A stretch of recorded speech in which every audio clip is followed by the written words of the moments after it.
Merci infiniment, merci de m'avoir sollicité. C'est un honneur pour moi d'intervenir devant vous sur un sujet sur lequel je travaille, puisque c'est mon domaine d'expertise en tant qu'enseignant-chercheur, comme vous l'avez dit. Ma discipline de rattachement, c'est la gestion, et ma composante de rattachement à l'université, c'est la fac de médecine. Donc ça peut paraître un petit peu curieux, parce qu'en fac de médecine, normalement, on a des médecins. Eh bien, on n'a pas que des médecins. Certaines facs de médecine sont plus visionnaires que d'autres, on va dire. Et la présence du département de management de la santé au sein même de la fac de médecine est tout à fait originale et mérite d'être soulignée. Donc je suis très heureuse d'avoir bénéficié de la vision de plusieurs doyens successifs et de présidents d'université grâce auxquels on a pu lancer ce département. Voilà. Alors, merci beaucoup de m'avoir sollicité. Vous avez fait une introduction, vous avez commencé une introduction ancrée dans l'actualité. Et effectivement, si on revient quelques mois en arrière, mais juste quelques mois, si ça m'a... Non, là, juste là, j'ai pas testé ça, mais c'est pas grave, je vais vraiment... La technique, c'est bien quand ça marche, mais non, mais ça va marcher. Si je me reporte fin novembre dernier, à l'issue de la primaire de la droite, le candidat qui est sorti vainqueur fait au lendemain de sa victoire des propositions. Et ces propositions préfigurent un type d'avenir de notre système de santé, une option pour l'évolution de notre système de santé qui est assez caractéristique. Alors, elle se caractérise par 2 points. Focaliser l'assurance maladie sur les affections graves, comprendre affections de longue durée, et pour le reste, assurance complémentaire. Ça, c'est la première proposition. La deuxième proposition, remplacer le ticket modérateur et la franchise de 1 euro par une franchise médicale universelle. À la suite de cette annonce, on a eu un tollé interne chez les Républicains, dans le centre, c'est-à-dire dans la majorité qui s'était formée autour de ce candidat. Alors, très rapidement, sa porte-parole, Dominique Stopa-Lyonnais, tempérait le propos du champion en disant « c'est encore très ouvert ». Et puis, très rapidement, l'entourage reconnaît des maladresses pour poser les enjeux. Alors en fait, c'est historique ça, parce que c'est la première fois dans une campagne présidentielle qu'un candidat questionne l'assurance maladie. Et derrière l'assurance maladie, il y a le financement collectif, comme vous l'avez souligné très bien tout à l'heure, de notre système de santé. Alors qu'est-ce que ça veut dire le financement collectif? Eh bien ça veut dire l'accès à tous, quelle que soit sa condition, quel que soit son statut, quelle que soit sa richesse, aux mêmes soins. Or, derrière cette proposition, eh bien, vous voyez le spectre d'un système de santé, on va dire à l'américaine pour faire vite, même si en Amérique vous avez plein de sous-systèmes différents, hein, mais un système assurantiel privé où la prime assurantielle est déterminée par le risque personnel, le risque individuel de l'assuré. En d'autres termes, ça renvoie au débat que les Américains ont eu quelques années avant nous, avec l'Obamacare, qui concernait plus de 33 millions d'Américains qui n'étaient pas couverts par des assurances complémentaires, justement, faute de moyens, et qui parce que ils avaient eu un événement de santé dans leur parcours, dans leur carrière. Les Américains parlent de carrière de patient. Eh bien, n'était plus assurable. Par exemple, vous avez un infarctus du myocarde, aucune assurance n'acceptera de vous couvrir si vous n'êtes pas couvert avant.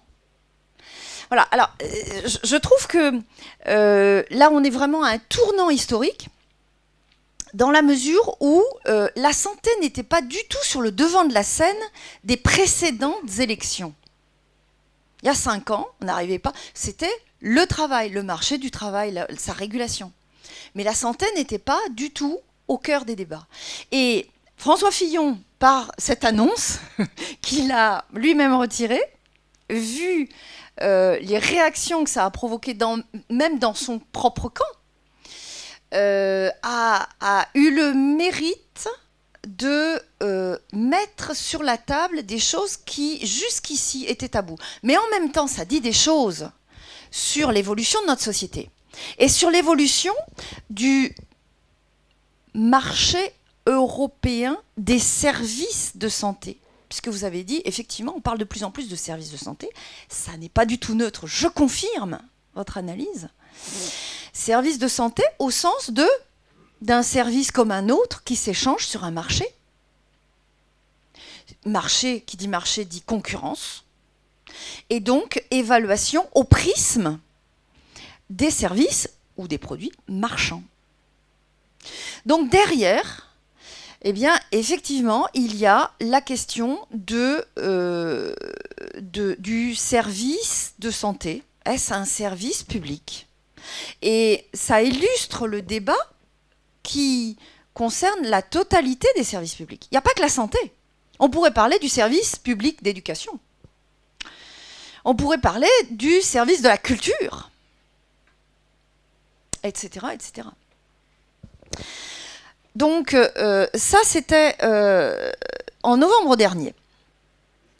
Et puis, j'ai ressorti, pour introduire mon propos, une affiche de Médecins du Monde.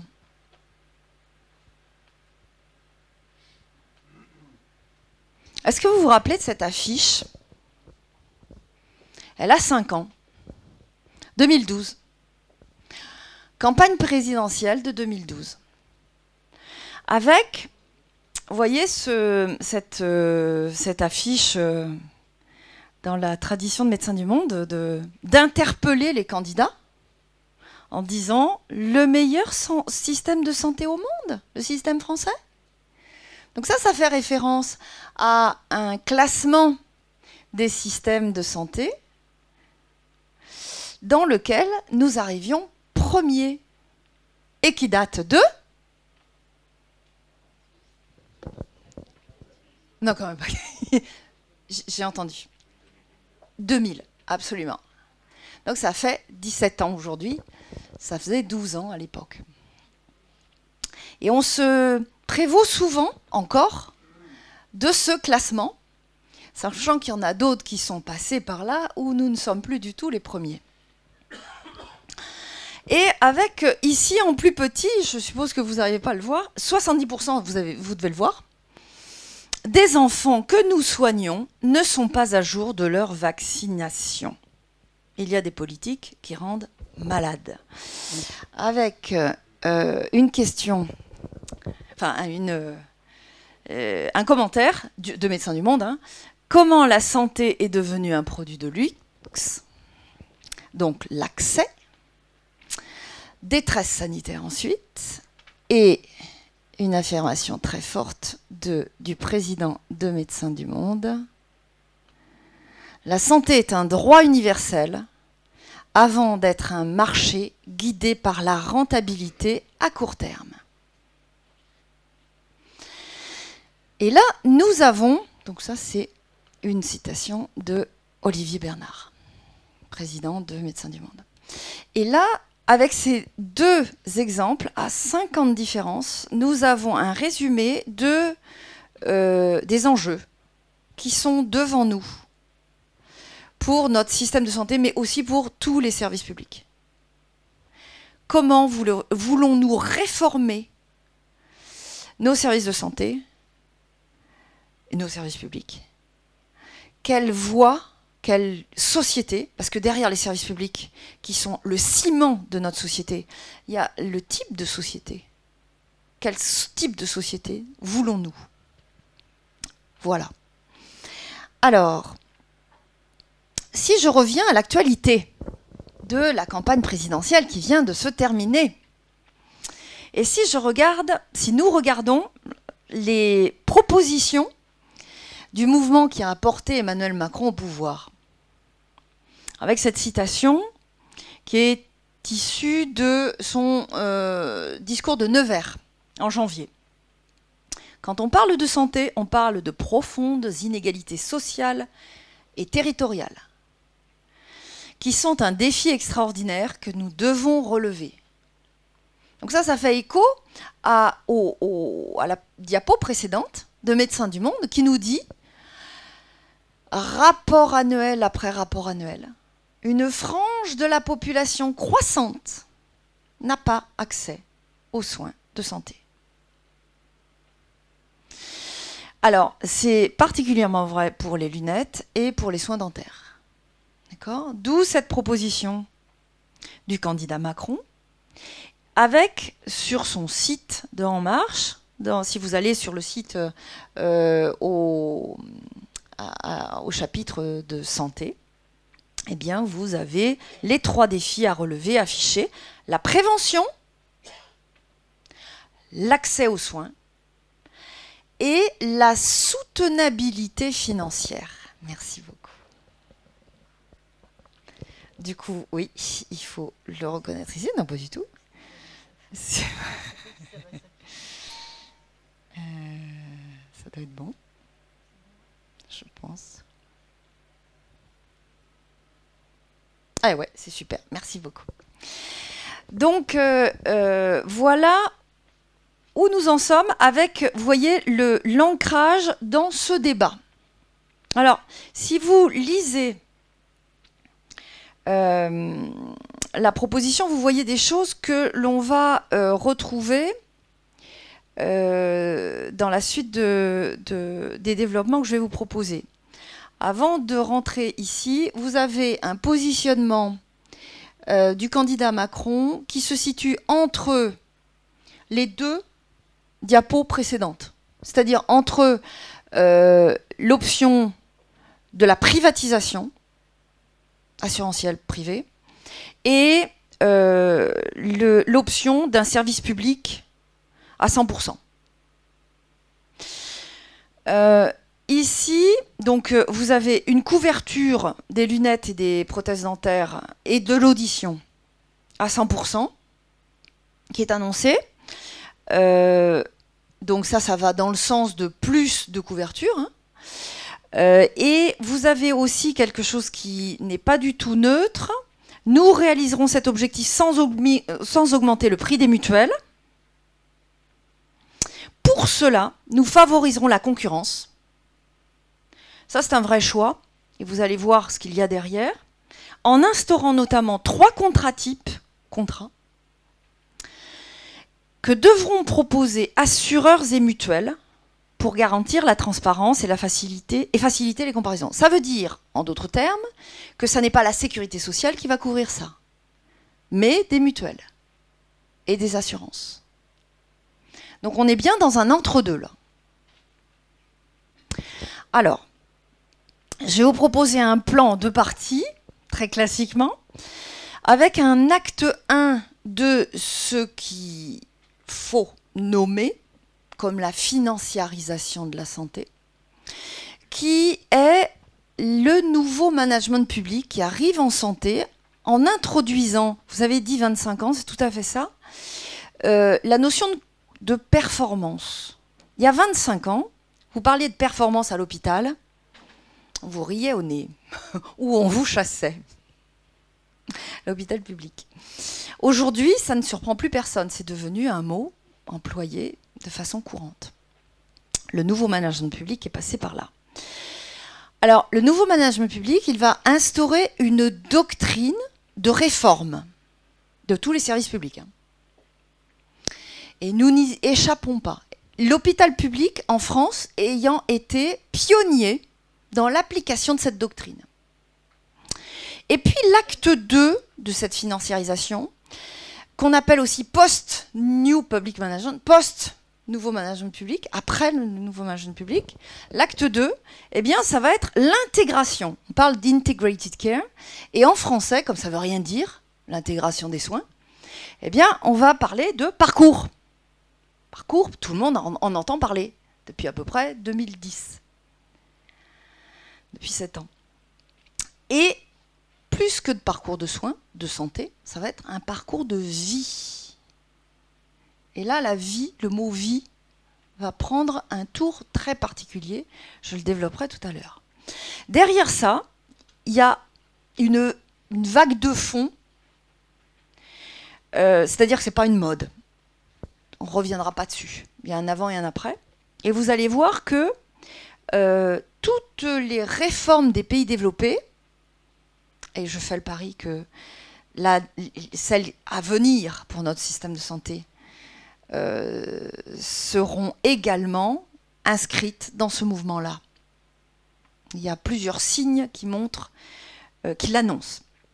Et je vais vous prendre l'exemple britannique de la réforme qui a été votée, grosso modo, 1 an plus tôt que notre loi de santé, de Marisol Touraine, et qui, à la faveur de la culture d'expérimentation des Britanniques, nous montre vers quoi nous pourrions aller, très clairement.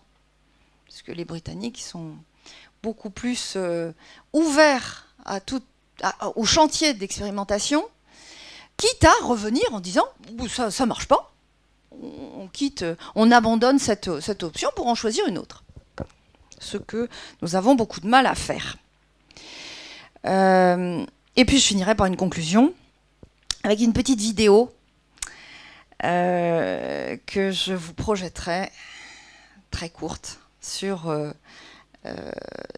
différentes expérimentations présentées par le King's Fund, qui est une fondation d'une des universités britanniques londoniennes les plus prestigieuses, qui est le King's College.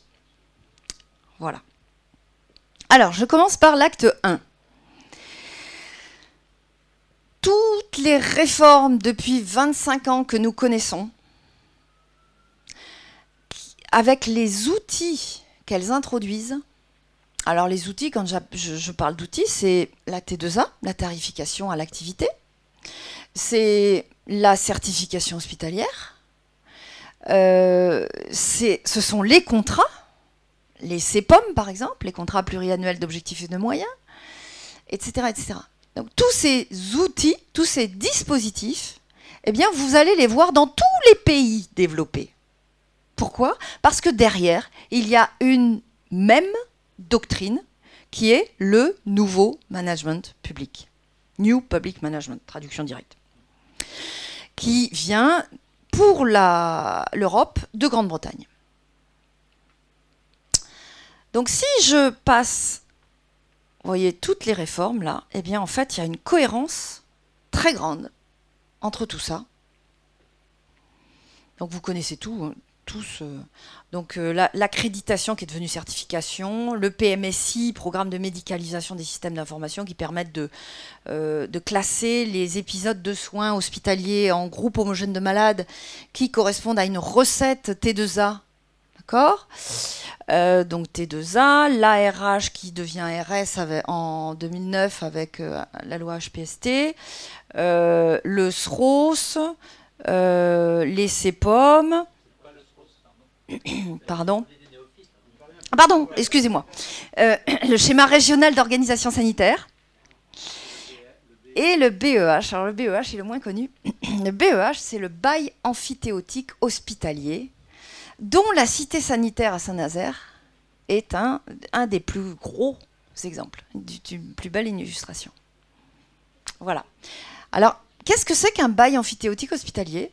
C'est une mesure qui a été introduite par le plan Hôpital 2007, puis reprise par le plan Hôpital 2012, donc introduite dans le corpus des réformes, par le corpus des réformes, pour promouvoir l'investissement hospitalier pour les hôpitaux qui étaient trop endettés pour obtenir des prêts auprès des banques. D'accord ?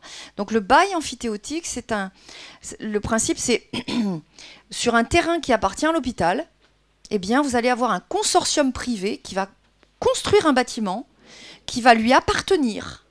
Il va être propriétaire de ce bâtiment, hein, construction sur sol d'autrui, et qui va louer à l'hôpital ce bâtiment, la mise à disposition de ce bâtiment, avec toute une série de services périphériques. Alors les services périphériques, ça peut être gestion des parkings, des espaces verts, blanchisserie, restauration, voire stérilisation. Pas aller loin. Voilà. Et puis la nouvelle gouvernance hospitalière qui arrive en 2005 et qui est en fait le dernier étage de la fusée. Donc toutes ces réformes sont extrêmement cohérentes, ça c'est depuis 25 ans, hein, ça. Et en fait sont l'illustration de la mise en œuvre de ces principes du nouveau management public. Alors, si je prends quelques repères en termes de vocabulaire, de choix des termes, parce que vous avez tout à fait raison tout à l'heure en introduisant la conférence, de souligner les glissements dans le thésaurus employé. Si je prends les maîtres mots de la nouvelle gouvernance, ordonnance 2005,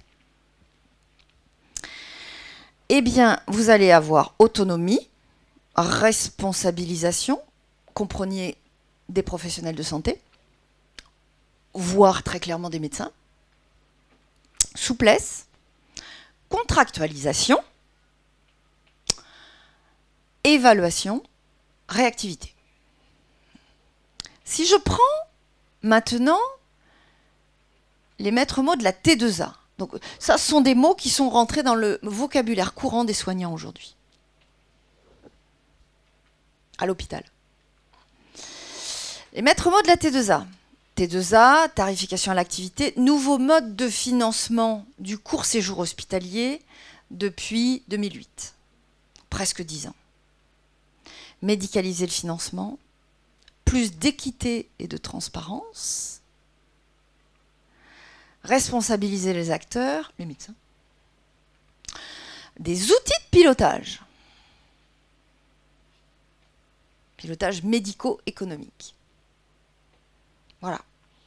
Ces mots traduisent une logique qui est celle portée par le nouveau management public.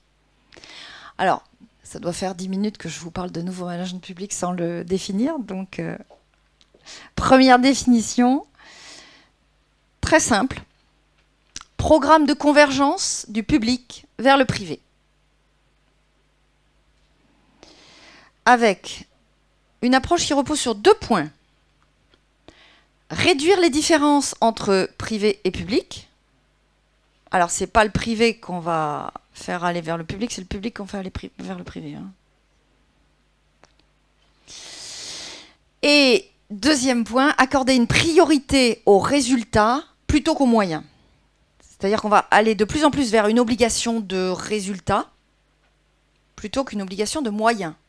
Les équipes hospitalières, alors qu'elles avaient une obligation de moyens, c'est-à-dire de tout mettre en œuvre pour soigner, vont avoir une obligation de résultat avec un contrat, avec des objectifs dans le contrat, des objectifs en termes d'activité. Alors, ça peut être ça peut être des résultats en termes de volume d'activité, c'est-à-dire de nombre de patients traités. Ça peut être en termes financiers d'équilibre du pôle. C'est-à-dire que vous avez des comptes de résultats par pôle et on demande au pôle d'être équilibré. En d'autres termes, de ne pas être déficitaire. D'accord? Donc des obligations en termes de performance financière. Ça peut être d'autres types d'objectifs en termes de qualité des soins, de sécurité du patient, vous voyez, en fonction de ce qui va figurer dans le contrat de pôle. Le contrat de pôle étant un engagement entre le pôle, alors le pôle c'est une réunion de services, un regroupement de services, avec à la tête du pôle un chef de pôle médical, assisté d'un cadre de santé et d'un cadre administratif dans les gros établissements. Et ce pôle, cette tête de pôle, ce triumvirat, va devoir rendre des comptes à l'hôpital, au directeur d'établissement. Et cette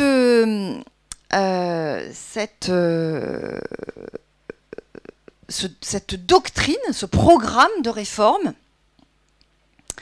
va prendre des sources qui sont très claires et va se propager, va se diffuser d'une façon qui va rendre les choses beaucoup plus complexes. Et comme vous l'avez souligné tout à l'heure, il va y avoir une cohérence dans les réformes, alors que les couleurs des gouvernements changent. Au-delà de l'alternance politique, on va avoir une cohérence, une continuité dans la mise en œuvre de ces réformes. Alors, si je vous parle d'abord des sources, les sources c'est très clair. Ensuite, je vous présenterai les principes de solution du nouveau management public, puisqu'il se présente comme une solution aux problèmes des services publics. Et puis après, je vous montrerai en quoi ça consiste, ces solutions. Alors, si je commence par les sources, nous sommes en Grande-Bretagne dans les années 80-79, arrivée de Margaret Thatcher et des Tories au pouvoir en Grande-Bretagne. Margaret Thatcher est la première femme politique qui arrive au pouvoir en Europe avec la doctrine du nouveau management public. Donc là, c'est très clair. On est à la fin des 30 glorieuses, c'est-à-dire 79, c'est le deuxième choc pétrolier. Donc on est en crise. D'accord ? La période de l'après-guerre de croissance économique sans ombre au tableau est terminée. Et donc on revient sur l'implication de l'État dans l'économie, de soutien à l'économie, et notamment par les services publics. En disant, eh bien, la vision qu'on avait des échecs du marché, des market failures de 1945, c'est fini. Donc, le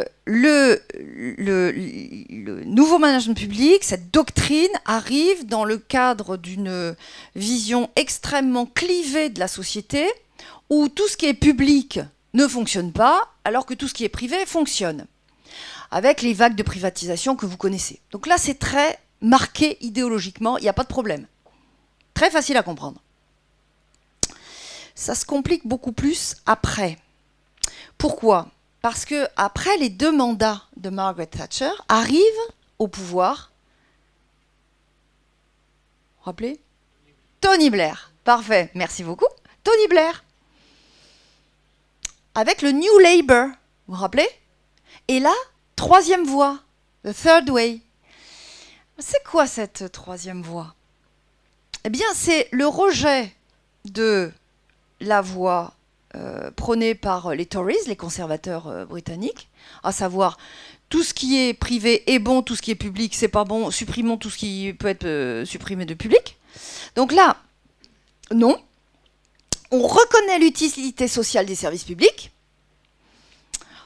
On n'est pas, évidemment, pour la voie communiste, où il faut que ce soit tout public.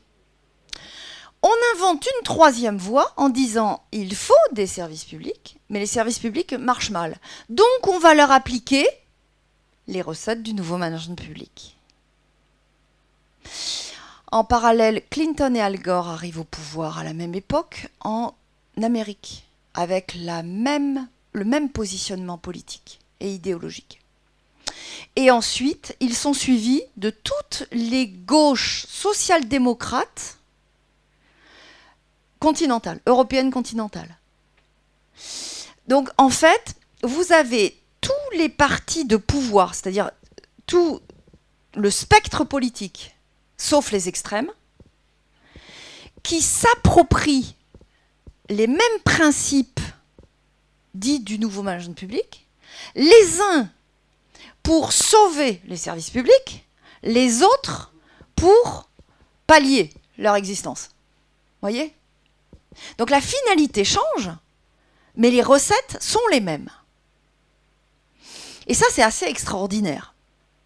Et l'une des raisons pour lesquelles on explique ce phénomène de colonisation, parce qu'en fait, vous avez tous les pays développés qui vont mettre en œuvre ces réformes dites du nouveau management public, alors qu'elles ne sont pas basées sur des fondements scientifiques. Et alors, vous allez me dire, bah oui, mais on est sauvés, on va aller dans les pays émergents. Bah oui, mais les pays émergents, sous l'impulsion de deux organismes supranationaux, vont être contraints de mettre en œuvre ces réformes. J'ai nommé le FMI, absolument, le Fonds monétaire international,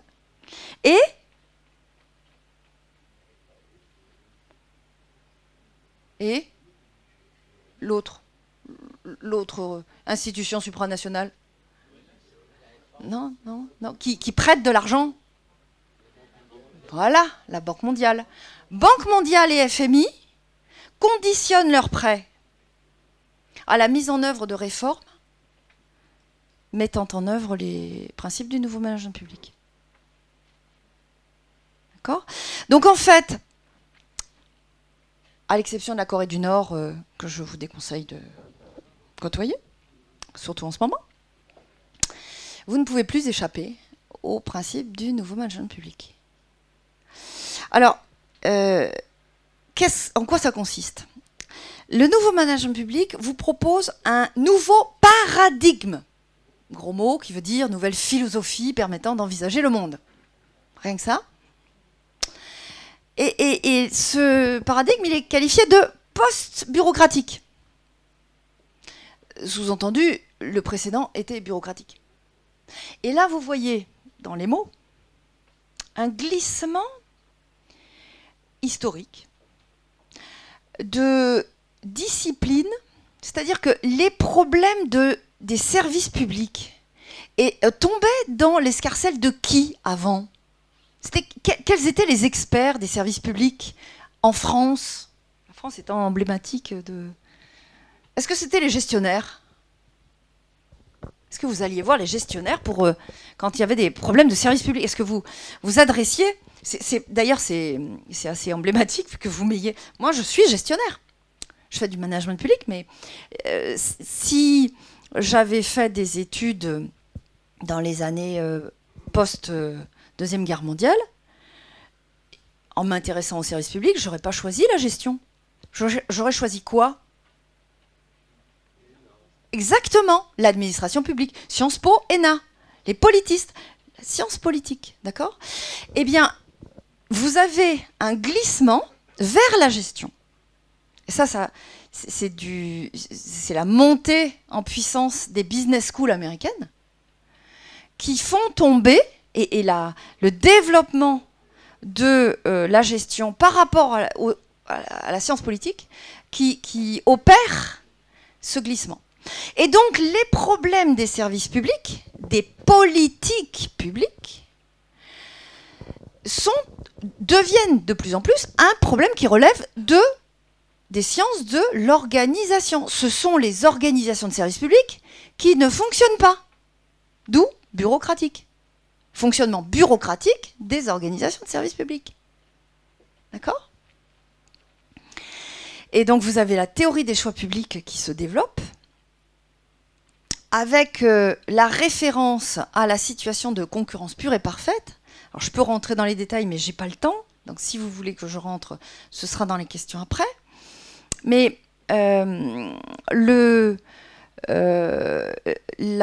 l'idéal de régulation par le marché va s'imposer de plus en plus.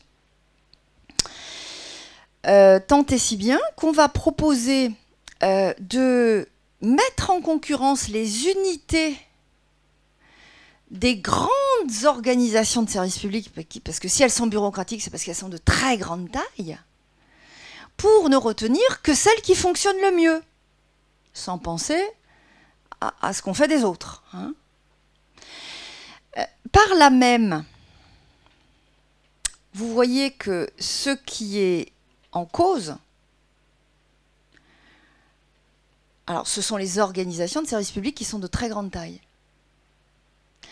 Comme on s'intéresse au public, vous avez deux prix Nobel, qui s'appellent Buchanan et Tulloch, qui s'intéressent au comportement des responsables, des fonctionnaires dans ces grandes organisations.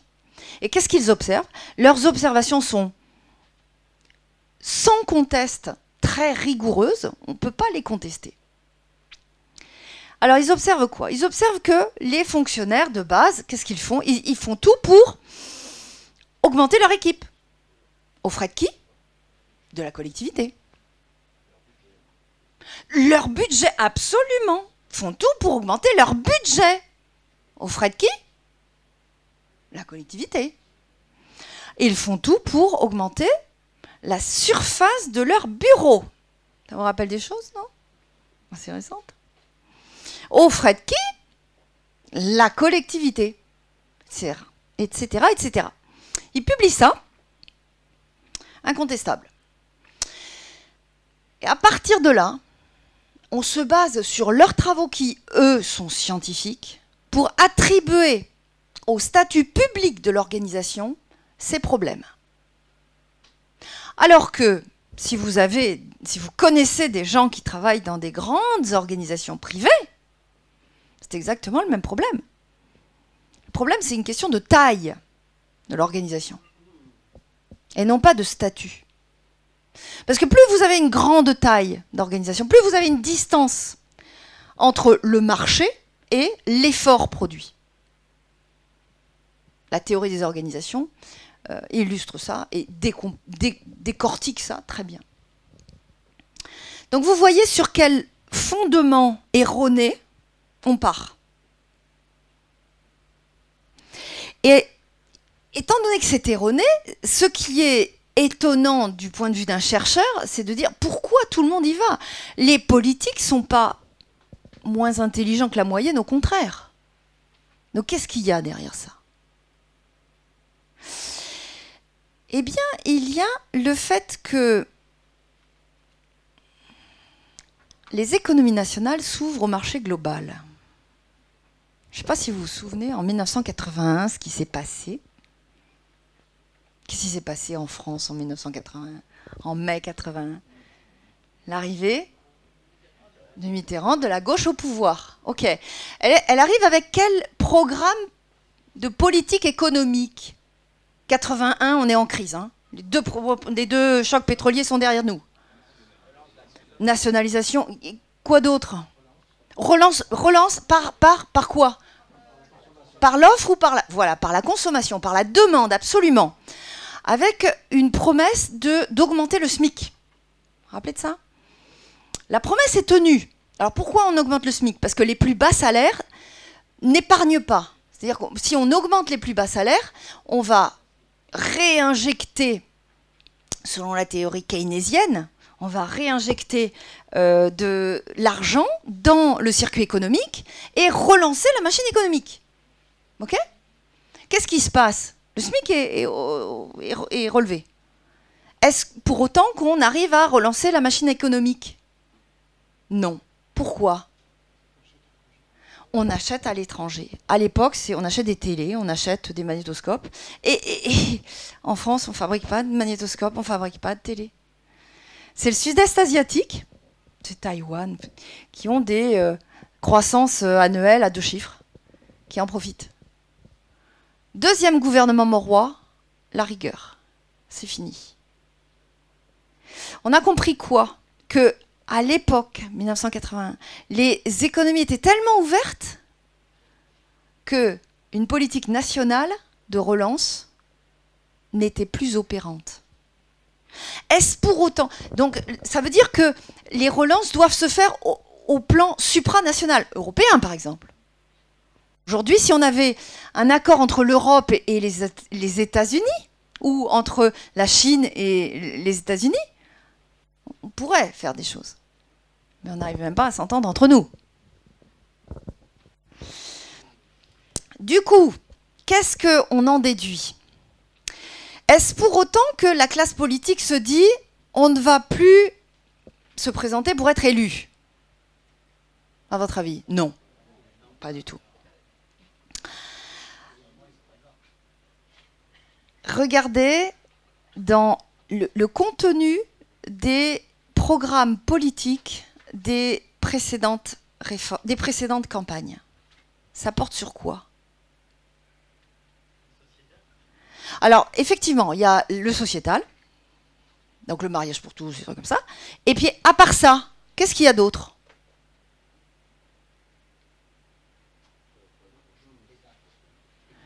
Oui, allez-y. Et avec les impôts, qu'est-ce qu'on a? Sur quoi les politiques, au plan national, ont barre, au sens, ont une marge de manœuvre? Alors, défiscalisation, et derrière, qu'est-ce qu'il y a? Qu'est-ce que les gouvernements nationaux peuvent gérer? Peuvent réformer? Et derrière la réduction de la dépense publique, comment on fait? Voilà, réformer les services publics.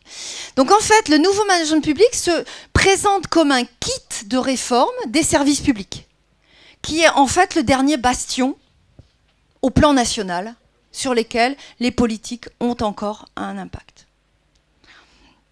Voilà. Alors, je vais passer, vous aurez les slides si vous voulez en entier, mais comme on a commencé un petit peu tard, je vais aller un peu vite.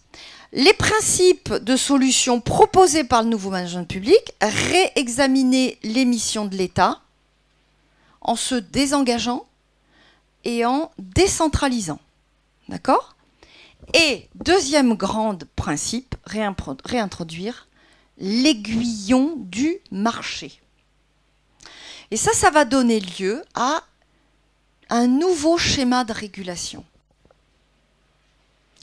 que je vais vous détailler tout de suite, avec comme objectif une meilleure qualité de service et une meilleure efficience. Par quoi? Par la réintroduction un peu artificielle de l'aiguillon du marché. Et ça va donner lieu à des quasi-marchés. Alors, si je prends l'exemple de la santé qui nous intéresse, le quasi-marché va consister à considérer les hôpitaux et les cliniques comme des offreurs de services. Et en face, on va avoir un acheteur qui va être régulateur, qui va être l'ARH, qui va se transformer en ARS. D'accord ? Le quasi-marché, alors s'il y a marché, il y a échange de services. Et qu'est-ce que... Le service va être représenté par quoi? Par le GHM. Par une typologie d'épisodes de soins hospitaliers. Et ça va être ça. Et ça va être ça qu'on va tarifer. C'est-à-dire que la tarification de l'activité, la recette qui va être attachée à ces services, va être l'équivalent du prix, d'où la T2A. Comme cette réforme va être un substitut du prix, parce que normalement le prix c'est le résumé de toute la performance du service, c'est-à-dire que ça résume la qualité, la sécurité, le délai, le coût. d'accord, dans le prix. Ben là, on n'a que le coût. Donc, on va compléter par tout ce qui est qualitatif et qui va être la certification. D'accord?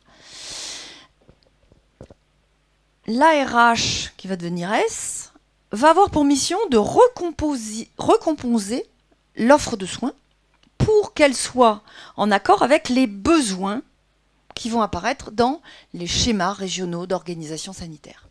Alors en fait, ce n'est pas les besoins, c'est les demandes exprimées. Et voilà. Et à partir de ça, on va demander aux offreurs de se positionner en fonction de la demande par des CPOM, contrats pluriannuels d'objectifs et de moyens, avec un contrat entre chaque offreur et l'ARS, et au sein des hôpitaux publics, vous allez avoir des contrats internes que j'ai évoqués tout à l'heure entre les pôles et les directions d'établissement. Ok ? Voilà le nouveau schéma d'organisation qui s'est mis en place. Excusez-moi, madame, quand vous dites quasi-marché, c'est un terme que vous utilisez pour la facilité de la présentation ou c'est un terme courant Non, c'est un coup. dans votre type d'activité? Alors, c'est un terme qui... Vous avez quand vous voulez intervenir, demandez le micro. Hein, parce qu'on enregistre, donc. Oui, alors, du coup, je résume votre question qui m'interpelle sur l'emploi du terme de quasi-marché. D'où ça vient? Donc, quasi-marché, ça vient de quasi market, qui est un terme... qui est un terme issu de l'économie et qui signifie en fait un fonctionnement à minima du marché. Le marché, normalement, quand il est en situation de concurrence pure et parfaite, met en situation une infinité d'offreurs et une infinité de demandeurs. Ici, on est vraiment à minima, c'est-à-dire qu'on a au moins 2 offreurs plutôt qu'un. C'est-à-dire que ce n'est pas un monopole. Et on a un acheteur qui est le régulateur. Voilà. Je vous en prie. Alors, quelles sont les limites de ce nouveau schéma et pourquoi on est en train de revenir sur ce nouveau schéma? Partout. Les limites, c'est d'une part les limites de la contractualisation. C'est-à-dire que le contrat ne peut pas prévoir toutes les situations. Donc c'est l'incomplétude du contrat. Le deuxième point qui est majeur, c'est que, c'est ce dont on parle depuis tout à l'heure, à savoir que le fait de faire supporter une obligation de rentabilité au pôle, alors qu'on est dans un service public, est-ce bien raisonnable ? Peut-être, peut-être pas. Donc ça, je vais garder cette question pour la discussion tout à l'heure. Je vais passer à un petit complément. Enfin, je vais vous poser une question de traduction en anglais, français-anglais. Si. Que veut dire output, que veut dire outcome? En général, on traduit les deux par résultat, par le même mot. Est-ce que vous avez une idée? Ceux qui ont fait de la santé publique ont rencontré outcome. Est-ce que vous avez une idée? Alors, output, ça se réfère à input-output. C'est-à-dire ce qui sort du processus de transformation des ressources qu'on met dedans. C'est-à-dire vous mettez des matières premières, des hommes, des machines, d'accord? Ça, c'est les inputs. Et ce qu'il en sort, ça va être les services. Vous voyez? Le GHM, ça va être l'output. Ma question est, peut-on réduire un service public à un output? Alors, c'est ce qui est fait aujourd'hui. C'est ce qui est fait aujourd'hui. En d'autres termes, l'output, c'est la fonction de production qui est commune à toutes les organisations, publiques, privées, à but non lucratif.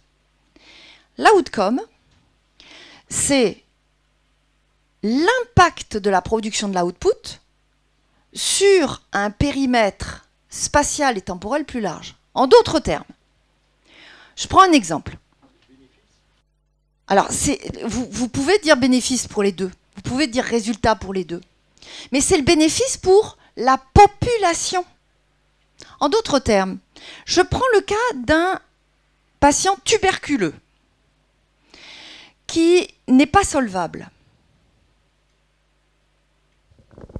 L'offreur de soins soumis à l'ère de la financiarisation, soumis aux contraintes financières.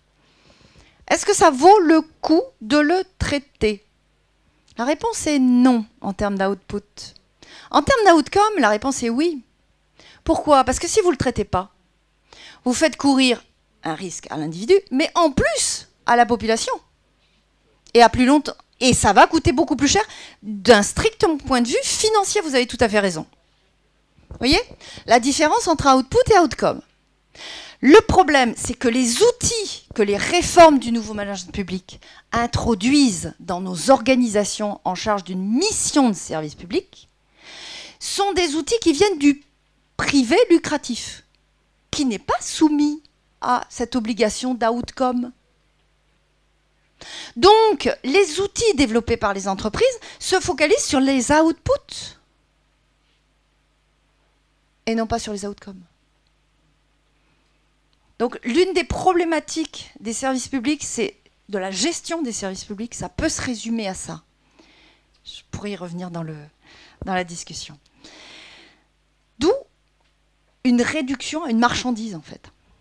Et ce que vous avez vu, c'est que l'introduction des quasi-marchés introduit une fragmentation du système de santé. C'est-à-dire que le pôle doit être rentable, l'établissement doit être rentable sur les outputs. Quid de la coordination? Bah ça n'est pas modélisé dans ce nouveau schéma. D'où le passage à l'acte 2 qui est notre actualité. Alors, derrière intégration des systèmes, eh bien, integrated care, on a la notion de parcours. Le parcours, il est devenu incontournable depuis à peu près 2010. Tous les rapports des organismes, des institutions qui comptent, appellent de leur vœu une meilleure coordination du parcours autour du patient. On a des expérimentations dans certaines régions qui se développent depuis 2-3 ans. Et puis, on a des expériences internationales d'intégration. Derrière, vous avez une vague de fonds qui est soutenue par l'OMS. Voici la définition par l'OMS de l'intégration. Je vous laisse lire. Ou je vais peut-être la lire puisque c'est enregistré. Par service de santé intégré et centré sur la personne, on entend la gestion et la prestation de services sanitaires de qualité et sûrs, permettant à la population de bénéficier d'un ensemble de services suivis, allant de la promotion de la santé et de la prévention de la maladie au diagnostic, traitement et prise en charge de la maladie, ainsi qu'à la réadaptation et aux soins palliatifs, aux différents niveaux et sur les différents lieux de soins, dans le cadre du système de santé. Ces services doivent être d'un coût abordable, accessible, disponible et acceptable pour ceux auxquels ils sont destinés. Quelle réaction vous avez par rapport à ça ?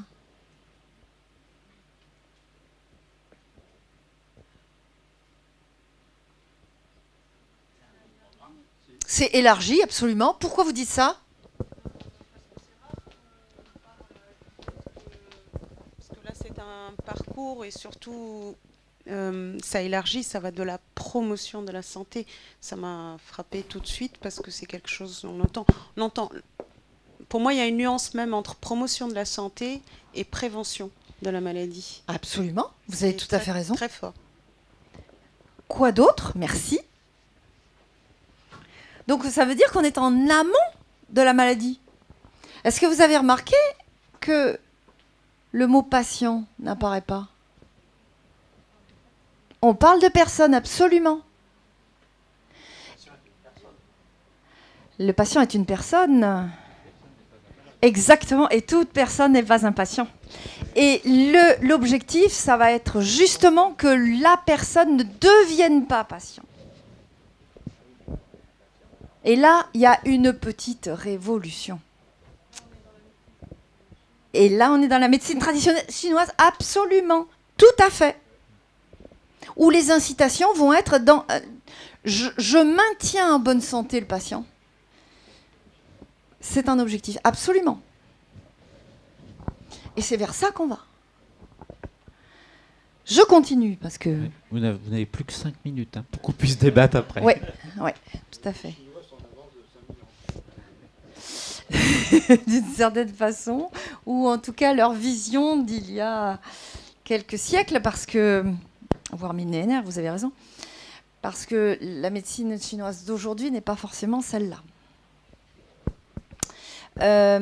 Alors, cette définition de l'intégration, elle s'inscrit dans ce qu'on appelle une politique cadre de santé qui est promue par l'OMS, qui s'appelle Health 2020, et qui est caractérisée par people et non pas patient, hein, people-centered health systems.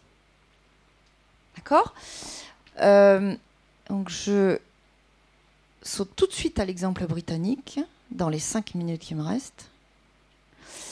Alors, je vous prends l'exemple britannique qui s'inspire des travaux de la commission Barker, qui est une commission indépendante, tradition britannique. Hein. Donc, elle est missionnée par le King's Fund, qui lui-même est indépendant du pouvoir politique. C'est important. Et les recommandations de ce rapport vont être reprises par la réforme. Alors, qu'est-ce qu'elle dit, cette commission? Elle dit, en 1948, tous les hôpitaux sont rentrés dans le giron du NHS. Et puis, est resté en dehors les soins sociaux, alors comprenez médico-social et social, et puis le Attendance Allowance, qui est l'équivalent de notre APA, c'est-à-dire le maintien à domicile, les services de maintien à domicile. 2014, on a eu une évolution démographique qui a fait que les gens vivent plus longtemps et sont polypathologiques. Et on a des besoins de soins beaucoup mieux coordonnés, alors que notre système est fragmenté. Quels sont les 3 problèmes identifiés par la Commission? Premier problème, inégalité du système. Ça vous rappelle peut-être le positionnement du candidat Macron de tout à l'heure. Inégalité du système, si vous avez besoin des soins à l'hôpital, tout est gratuit. Si par contre, donc si vous avez un cancer par exemple, vous êtes pris en charge entièrement. Par contre, si vous avez Alzheimer et que vous êtes à la maison, eh bien là, c'est payant. Alors, c'est encore plus inégalitaire chez eux que chez nous, dans la mesure où ils sont beaucoup moins centralisés. Donc ça dépend l'équivalent des départements, et là, il y a beaucoup plus de différences, encore. Deuxième problème, le financement. Le financement, justement, les hôpitaux, c'est le NHS, alors que tout ce qui est maintien des patients à domicile, ce sont les collectivités territoriales. Et troisième problème, la coordination. Alors, ils n'y vont pas par 4 chemins. Notre système n'est pas coordonné, disent-ils. Du coup, ça n'est pas avec des réformes bricolant le système qu'on va s'en sortir. Il faut remettre tout à plat et repenser l'ensemble du système. Comment? 3 mesures phares qu'on retrouve dans la réforme britannique, mais qu'on retrouve aussi de façon plus subtile dans la loi de santé et dans les propositions du candidat Macron. Premier changement, des business units santé sociale. Ça veut dire qu'on fait rentrer tout le médico-social et le social dans ce qui est couvert. On fait des établissements avec des services de santé, mais des services médico-sociaux et sociaux, qui s'adressent à une population donnée, sur un territoire donné. De vous rappeler des choses. Service territorial de santé. Changement numéro 2. Des parcours simplifiés et mieux contrôlés par le patient. Sous-entendu, le système est devenu tellement complexe qu'il est illisible et que le patient n'a plus son mot à dire, en fait. Il est obligé de suivre ce que lui dit l'équipe de soins. Eh bien, pour faire ça, très concrètement, ils vont élargir notre système d'APA, c'est-à-dire vous avez droit en fonction de votre dépendance, de vos conditions cliniques, à un chèque, et vous allez l'utiliser auprès de qui vous voulez, en mettant en concurrence les équipes et les business units. C'est explosif, hein, je vous préviens. Troisième changement, les soins sociaux gratuits, ce qui est... Alors, sociaux et médico-sociaux. Hein.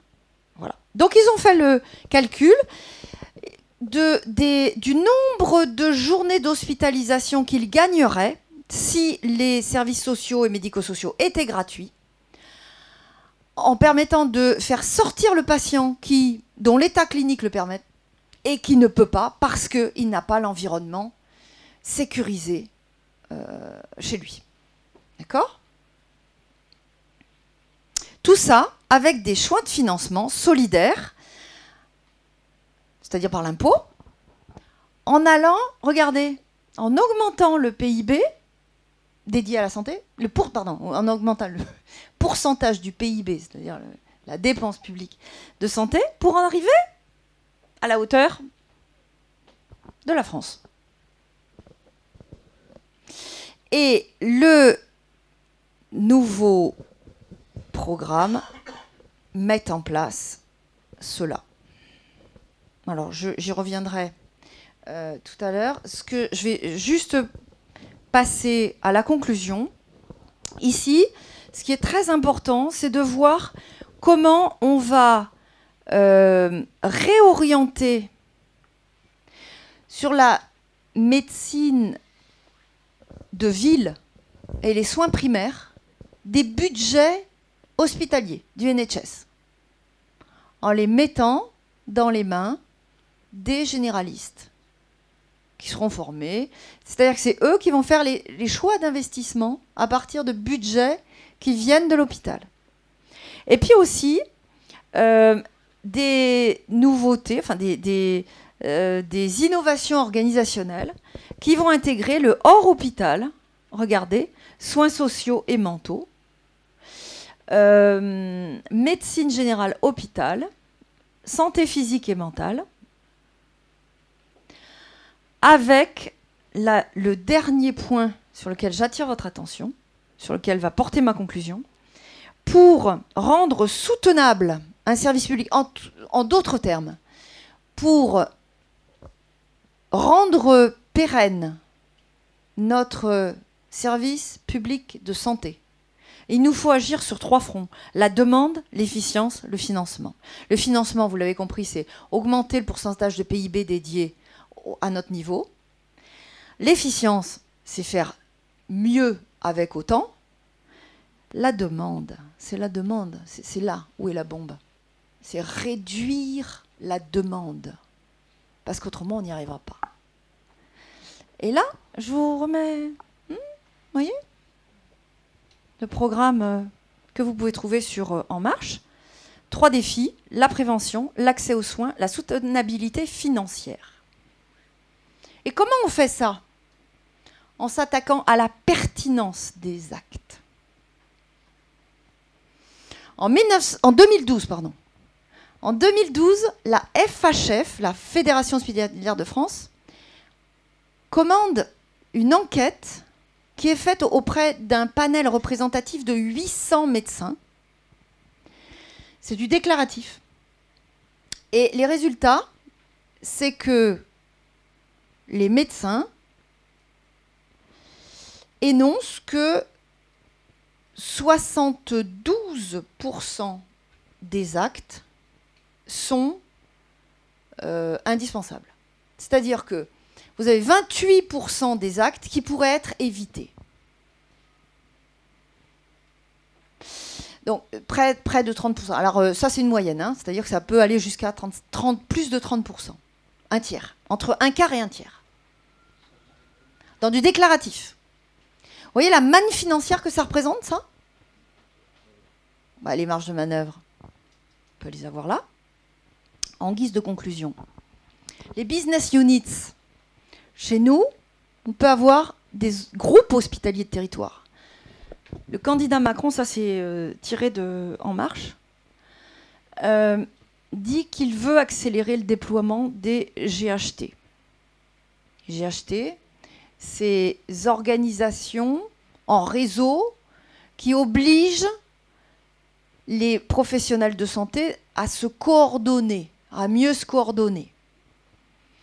Diversification des modes de financement, puisque la T2A aujourd'hui engage à une course à l'activité. Qui dit course à l'activité, dit course à la production, indépendamment de la pertinence des soins. Vous voyez ? Donc on est à l'inverse du paradigme proposé par l'Integrated Care. Alors je pense que c'est là que se situe le plus intéressant et le plus porteur d'espoir. Nous soutiendrons les initiatives et les expérimentations des professionnels de santé, médicaux, paramédicaux, hospitaliers et libéraux, afin de renforcer la coordination. Ça veut dire quoi? Ça, c'est une autre méthode que celle qu'on a l'habitude dans notre pays de suivre. Nous, on a besoin d'un modèle parce qu'on est le pays de Louis XIV et de Napoléon. On est centralisé. Hein? On veut un modèle qui va être la solution top-down qui s'impose à tout le monde. Ça ne marche pas. Les pays anglo-américains sont beaucoup plus expérimentateurs en faisant confiance aux professionnels de santé. Expérimenter. Et c'est ce que la Grande-Bretagne fait aujourd'hui, depuis 2015. Un appel à projets et tous les projets validés sont démarrés et vont être évalués. Ici, on a cette méthode qui pointe son nez et qui me semble, même si c'est subtil, puisque c'est de la méthode, ça va tout changer. Si toutefois, on y arrive. Je vais m'arrêter là. Bien, merci. Merci beaucoup. Je pensais qu'il y avait encore une page derrière. Oui, il y avait encore une page. Vous nous diriez que M. Macron était de gauche ou de droite, non? Non, mon autre page, c'était ça. C'était mes 5... si vous me donnez 5 minutes, j'ai une petite vidéo pour vous. 3 minutes, allez. Allez, voilà. C'est 4 minutes, je crois. Allez.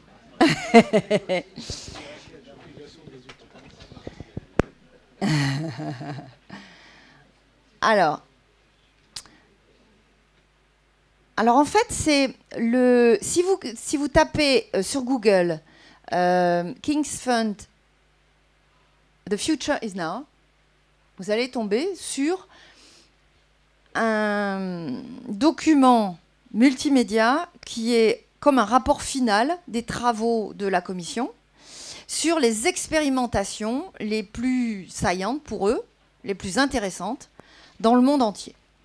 Et alors, et ça va faire le lien avec l'un des thèmes auquel le Conseil de développement s'intéresse. Les patients comme des partenaires à part entière qui font partie de l'équipe soignante. Et là, je vous emmène à Jönköping, en Suède. Rassurez-vous, c'est sous-titré. Unité d'autodialyse. Vid länssjukhuset Ryhov i Jönköping har det funnits en självdialysenhet sedan flera år. Men i våras invigdes en ny paviljong med 12 platser, 8 fler än tidigare. Just nu är det 14 patienter och de nyttjar platserna enligt ett schema. Ibland kommer jag klockan 6 och då öppnar jag med kort och då är jag helt själv här för att personalen börjar inte från klockan 7. Och vi som har kort, det är vi som sköter oss helt själva. Paviljongen kom ju till nu i april har vi invigt det. Och tidigare har vi försökt att få att dialysen ska utvidgas. Men så har det inte funnits pengar och resurser. Och då känner man, nej, inte nu igen. Men nu när det här är klart så känns det som att det var rätt timing. För det är nu vi har börjat mer tänka självdialys, att de flesta ska kunna det. Innan var det nog att det hade blivit som en vanlig dialys och så har man kanske tagit ett hörn. Det första jag gör när jag kommer på morgonen är att jag startar maskinen så att den gör sitt självtest. Sen tar jag min vagn och går ut och hämtar mina grejer. Efter det så börjar jag klä maskinen och sätter dit slangar och filter och lite annat. 20 minuter för att bli färdigt allt sammans innan jag kan börja sticka nålarna. Jag sköter alla momenten från början till slut helt själv. Själva dialysen tar ju 4 timmar när jag är kopplad i maskinen. Sen ska man koppla innan och man ska städa efteråt. Ja, 25 timmar i veckan ungefär. Normalt så styr ju dialysen livet, för du har måndag, onsdag, fredag kanske klockan och så är det det. Men vi skulle vilja att livet styr dialysen. Så att om du behöver lämna barnen eller du behöver hämta dem eller du jobbar så ska du komma efter där. För du måste ha dialys. Men du kan försöka få det att anpassas till dagen som du har det. Hemdialys är ju inget alternativ för mig. För att jag bor i hyreslägenhet och har lite utrymmesbrist. Jag är ju här 4 dagar i veckan och trivs jättebra här. I väntan på att få en njure då så funkar det här jättebra. Som sagt var, man får ju många nya vänner också. Så. Det är inte bara kanske att köra sin dialys utan du måste veta lite också vad det innebär. Jag vill gärna att man förhoppningsvis lär dem lite och hur man tänker. Och det känner man att de gör. Och sen börjar de, om jag gör så här. Och då känner man, ja, det är ju det man vill. Att de ska känna som att de är medverkan, inte bara i maskinen utan att det ger att de är i hela sin situation. Läkaren kommer och sjuksköterskan kommer som du har då, så diskuterar man tillsammans hur man ska lösa problemen. Och det är ju bättre, det är ingen som pratar över huvudet på en här, utan här är man helt insatt i vad som ska hända. Och jag kanske har idéer hur jag tycker och de har idéer hur de tycker, och så löser vi det tillsammans. Och det är en fördel. I och med att sjukdomen tar ju ganska mycket del av mitt liv, så då är det bra att vara väl insatt. Och just att vi jobbar ihop, det är så härligt. Jag tror när vi började med paviljongen, då var maskinerna var nya för oss också och för patienterna till exempel. Då var vi exakt i samma nivå. Vi satt med manualen båda. Och ingen var bättre än den andra. Och det var så här, och man kände lite hur de steg så. Och det tror jag är viktigt. Jag är ute en del och föreläser och då hör man liksom att varför lyckas ni så bra? Och det är för mycket vi har inte så många måsten. En del, du måste göra så här för att göra, till exempel du måste gå 4 dagar i veckan för att komma in på en självdialys. Och har du då gått 3 dagar i veckan, tycker det är mycket, då backar man. Men så här är det tvärtom, de kanske var vana vid 3 dagar i veckan och kom in hit och så mår man inte så jättebra. Nej, så man kan antingen öka tiden eller dagarna. Och så ser den och de andra säger, ja men vi gör 4 dagar, det är jättebra, vi mår mycket bättre efter det. Då har du ju någon i samma situation. Det är mycket lättare att ta åt sig det än att jag säger det. Alla tänker ju ekonomiskt och det gör ju även vi. Och det är ju det vi har gått ut med också, att det ska inte krävas så mycket personal. Vi tar mer insikt om förrådet, även med läkemedel. För normalt är det ju chefen som kommer att aj, nu ska vi spara och det ska inte gå åt några pengar. Jag tror det är bättre att om vi får den insikten. Och det är inte kompresser vi sparar på utan det är liksom sättet att tänka. Och då har ju även där patienter som kommer med små bra idéer. Tillsammans så blir vi starka och kan utveckla vården kanske på ett helt annat sätt. Så om 10 år så ser det annorlunda ut för att vi har en patientmedverkan. Och Den är fantastisk att följa.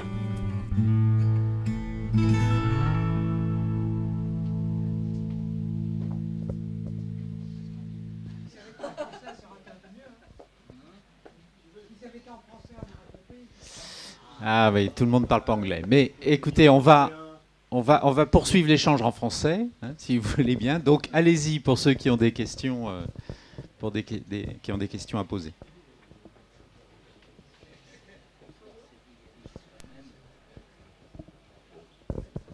Monsieur Tuffreau. Donc François Tuffreau, la santé à voix haute, je ne sais pas si on vit dans le même pays. Enfin bon, votre exposé m'a laissé un peu dubitatif. Voilà. D'abord sur le premier point, vous avez ouvert votre propos sur la question des vaccinations. En citant la fiche avec Médecins du Monde, là, vous évoquez la proportion d'enfants non vaccinés. Je ne vois pas trop le rapport avec le sujet. Il y a une enquête qui a été faite à l'instance publique de Paris où la moitié des médecins ne sont pas vaccinés. Ça n'a rien à voir avec le management public, ça n'a rien à voir avec la pression économique, ça a à voir avec le faible développement des pratiques vaccinales en France, et y compris au sein des professions de santé, notamment dans le secteur public, puisque dans le secteur libéral, chez les médecins généralistes, là, il y a des enquêtes, la proportion de médecins vaccinés est plus élevée. Donc, moi, ça me gêne. La deuxième remarque, c'est sur les systèmes de santé. Vous parlez, vous semblez porter l'idée qu'à travers l'uniformisation des systèmes de gestion, on a une uniformisation du système de santé, mais pas du tout. Enfin, vous visitez le système de santé américain, anglais, allemand ou français, ils gardent, ces systèmes restent profondément différents.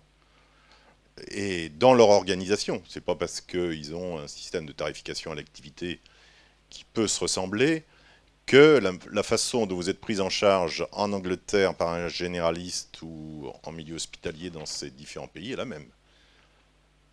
Alors que sur le plan du modèle économique, oui, les grandes sociétés internationales, elles ont les mêmes méthodes de management sur la planète, on va dire. Les systèmes de santé en Europe et ou aux États-Unis gardent vraiment ont encore des modes d'organisation très différents. Sur l'évolution des administrations de l'État, vous n'avez jamais travaillé dans une administration de l'État. Moi, j'y ai travaillé. Quand, faut-il rappeler, en 2002, voilà, tout problème d'appartenance politique étant en dehors de ces... Voilà. En 2002, donc, vous avez entendu parler évidemment de la révision générale des politiques publiques et donc de la réorganisation des services de l'État. Pour un préfet, donc, on est passé d'une organisation où il y avait 35 services différents à 8 administrations. Cette réforme a eu lieu, elle s'est effectuée. Les changements politiques qui sont intervenus 5 ans après n'ont absolument pas remis en cause cette organisation, qui de fait, quand on y réfléchit un peu, quand on la voit fonctionner, relève d'une organisation qui offre sans doute un service qui est au moins aussi satisfaisant que celui qui était délivré avant. Donc, lire, là encore, dans alors, est-ce qu'on peut appeler ça du new management public? Peu importe. C'est une nouvelle organisation des services de l'État, et elle fonctionne, et elle apporte une organisation certainement plus performante. Et un service, peut-être, mais ça, de toute façon, on ne mesure pas très bien, meilleur. Vous évoquez également, comme une conséquence de l'introduction des logiques de marché, la fragmentation du système de santé. Attendez, la fragmentation du système de santé, qu'il y ait d'un côté une armée de travailleurs indépendants et de l'autre un hôpital et des cliniques, mais ce n'est pas nouveau. Nous avons travaillé sur des rapports, un rapport des années 70, rapport Fougère, sur la réforme de l'organisation de la formation de la médecine générale. Dans ces rapports, les rapporteurs, donc ça date une cinquantaine d'années, on s'inquiétait de la manière du fait que les généralistes n'étaient pas destinataires d'informations régulières en provenant des hôpitaux, c'est-à-dire voilà, d'une mauvaise coordination. Vous voyez, c'est pas le nouveau management public, ça date d'il y a 50 ans. Il a fallu attendre une loi, donc, puisque c'est dans la loi de modernisation donc, du système de santé de janvier 2016, où on crée l'obligation aux hôpitaux d'assurer un retour d'informations sur leurs patients aux médecins traitants dans des délais raisonnables. Moi, je trouve ça absolument incroyable. Incroyable qu'il faille, dans un pays, une loi pour que on organise une coordination des soins, mais qui paraît élémentaire. C'est-à-dire que le médecin traitant puisse être informé dans des délais raisonnables de l'information permettant de garantir la continuité des soins. Donc, c'est pas le marché c'est pas le marché, c'est les pratiques professionnelles qui fait que c'est des mondes qui vivent les uns à côté des autres et qui, bon, il y a des choses qui, voilà quatre remarques. Mais excusez-moi. Oui, elles sont déjà assez importante, donc si vous voulez réagir, Madame Joly-Algan. Tout d'abord, merci beaucoup, parce que je vois que la conférence suscite le débat, et c'était bien mon objectif, donc merci de ces réactions. Je vais me justifier sur le choix de la première, le deuxième slide. L'affiche de Médecins du Monde, c'est Médecins du Monde lui-même, enfin l'organisation elle-même, qui associait la marchandisation telle qu'elle l'a mis en scène avec l'affiche. Donc j'aurais pu en choisir une autre, parce qu'ils avaient une série d'affiches où ils illustraient par différentes caractéristiques, sous différents angles, le problème de l'accès aux soins. Alors effectivement, la question de la vaccination est une question complexe qui n'est pas limitée à la frange de la population qui n'a pas accès aux soins. Je suis tout à fait d'accord avec vous. Mais en tout cas, c'était la manière dont Médecins du Monde avait voulu alerter, interpeller les candidats à l'élection présidentielle de 2012. Ça, c'était le premier point. Le deuxième point, je ne suis pas en train... Ne me faites pas dire ce que je n'ai pas dit. Nous sommes d'accord.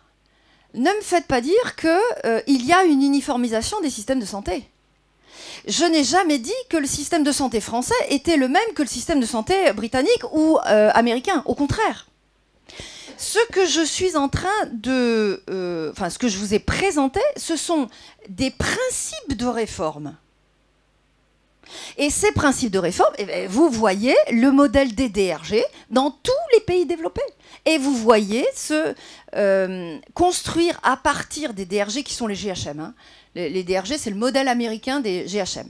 Ça, vous le voyez, coloniser tous les pays développés. Et les pays émergents ne rêvent que d'une chose, c'est d'y aller quand ils n'y sont pas. Donc les outils de gestion par lesquels les réformes de santé se mettent en œuvre sont les mêmes. Alors on peut discuter sur les impacts. C'est vrai que les réformes, elles varient selon les pays. Les points de départ, notamment des systèmes de santé, sont très différents pour la Grande-Bretagne, pour la France, pour les États-Unis. Même aux États-Unis, vous avez des sous-systèmes qui sont très différents. Donc là, je n'ai jamais dit que les systèmes de santé étaient comparables. D'ailleurs, j'avais pris la précaution quand on m'avait proposé de préparer la conférence. J'avais pris la précaution de dire je ne ferai pas de comparaison internationale parce que l'ambition est tout autre. Et mon propos n'était pas celui-là. Alors, quand vous parlez d'RGPP, quand vous parlez enfin, vous ne l'avez pas évoqué, mais derrière, il y a la LOLF. Si vous regardez les principes déployés, introduits par ces réformes, et notamment la réduction des services, eh bien, ça fait partie, la mutualisation, comme l'obligation qui a été imposée à l'hôpital public de regrouper ces services en pôles, eh bien, derrière, il y a la même logique de faire des économies d'échelle, en fait, de mettre en commun un certain nombre de fonctions en visant des économies d'échelle. Alors, maintenant, un autre élément de réponse à ce que vous venez d'avancer, je ne suis pas en train de dire que le nouveau management public dans la santé n'a eu que des impacts négatifs. Comme tout mouvement, la mise en œuvre de ces réformes a permis des gains en sécurité notamment, en délai, en qualité des soins. On y a gagné en rigueur dans les pratiques. Donc ça, je ne suis pas du tout en train de le nier. Au plan financier, la T2A, quand elle a été introduite, a permis de mettre à niveau les organisations à plusieurs reprises. Et ça a permis de répartir les ressources entre les services où il y avait, on va dire, du slack, c'est-à-dire de la marge de manœuvre, et d'autres qui étaient sous tension. Donc ça, c'est indéniable. Alors maintenant, le fait que vous pointiez la logique de marché, alors, dans ce que vous avez dit, là, vous avez en troisième point, notamment... C'est pas le marché qui a... J'ai jamais prétendu que c'était le marché qui a créé la fragmentation du système de santé. On est tout à fait d'accord que le système de la médecine libérale et l'incitation créée par le paiement à l'acte, de la même façon que la T2A, qui rémunère l'hôpital à l'épisode de soins, crée une incitation à faire de l'activité, du volume, de la même façon, et crée une concurrence. Alors je peux vous expliquer comment la concurrence avec la T2A, hein, puisque lorsque le quasi-marché a été créé avec les ARH, avec le plan Juppé, on a eu un ONDAM, c'est-à-dire un objectif national des dépenses d'assurance maladie qui est voté chaque année, qui est une enveloppe qui contient les dépenses de santé. À l'intérieur de cet ONDAM, vous avez une sous-enveloppe pour le secteur hospitalier de court séjour, c'est-à-dire celui qui est soumis à la T2A. Et là, vous avez une seule enveloppe pour le public et le privé. C'est-à-dire que les parts de marché qui sont gagnées par les uns le sont au détriment des autres. Donc ça introduit une concurrence. Voilà. Alors, effectivement, cette concurrence est source de fragmentation, c'est-à-dire renforce la fragmentation. En d'autres termes, les équipes hospitalières sont prises dans des tensions en termes financiers par la T2A qui les amènent à faire de l'activité pour faire de l'activité, pour compenser la réduction annuelle des tarifs de la T2A et pour préserver leurs équipes, puisque les équipes sont financées par les recettes de la T2A. Et les projets de développement sont là pour ça. Donc là, il y a une énorme mise sous tension qui va à l'encontre du paradigme de sauvegarde des financements collectifs vers lequel nous invite à aller l'integrated care, l'intégration. Voilà. Et le dernier point sur lequel je voudrais réagir, je suis tout à fait d'accord avec vous que ce soit incroyable qu'il faille passer par une loi pour demander aux professionnels de santé de se coordonner. Sauf que on soumet les professionnels de santé à un système de régulation et donc d'incitation financière qu'on ne peut pas leur mettre sur le dos.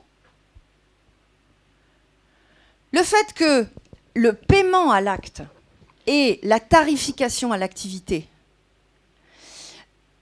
n'intègrent pas une notion de parcours et de coordination est à mettre au passif de l'incitation que constitue la régulation actuelle.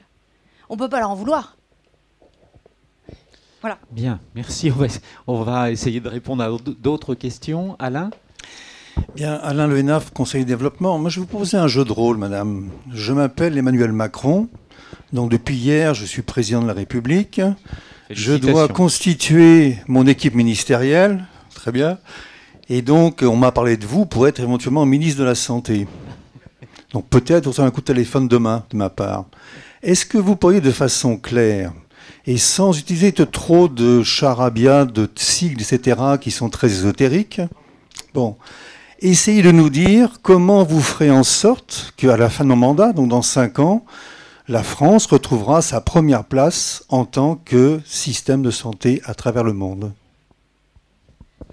Alors, monsieur l'ancien secrétaire général du Centre de lutte contre le cancer, je ne pense pas que ce que je viens de vous dire soit abscon pour vous, mais je vous remercie de la question. Je suis impatient. Mon passé, c'est autrefois, donc oublions ça, parce que le charabia administratif, je le connais par cœur, mais voilà. Bon, il y a beaucoup de gens ici qui ne connaissent pas ce charabia-là, donc oublions le charabia. Et qu'est-ce que l'on peut faire alors pour redevenir première nation à travers le monde?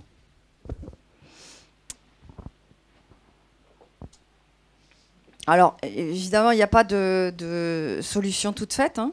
Je pense que l'une des pistes est dans la méthode. L'une des pistes est dans la méthode. Le fait de faire confiance aux professionnels de santé et de leur permettre de développer des expérimentations. Alors, des expérimentations de meilleure coordination, ville-hôpital, tel que ce qui se passe en Grande-Bretagne, où on permet, alors avec des éléments qu'on peut facilement deviner chez nous, c'est-à-dire que vous avez des ARS qui ont ouvert des voies d'expérimentation financière en permettant